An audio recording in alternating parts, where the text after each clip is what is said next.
When word raced around the world that Osama bin Laden had been killed, the inevitable question that followed was, who shot him?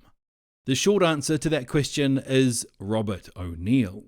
The long answer comes in the form of O'Neill's book entitled The Operator. The subtitle for the book is Firing the Shots That Killed Osama bin Laden and My Years as a SEAL Team Warrior. Having enjoyed a similar book called No Easy Day by Mark Owen, this book caught my eye.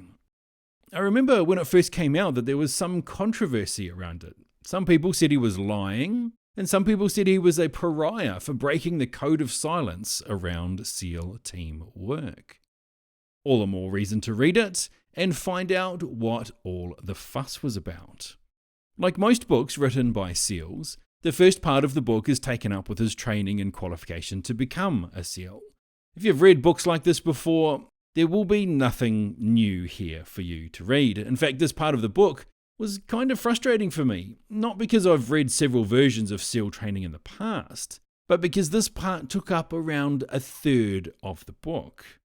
The cover and the blurb promise stories of the rescue of Marcus Luttrell and Captain Richard Phillips, along with, of course, the mission that resulted in the death of Osama bin Laden.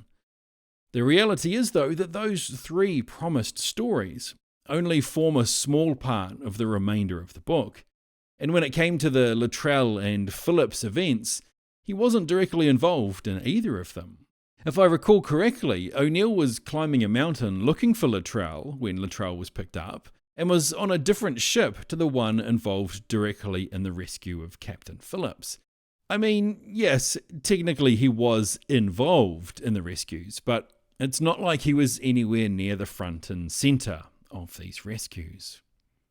When we finally get to the main event, details are frustratingly scarce. Obviously, there has to be some kind of security and confidentiality for things like this, but I couldn't help that it just felt kind of bare bones, especially when it's the thing promoted on the cover of the book.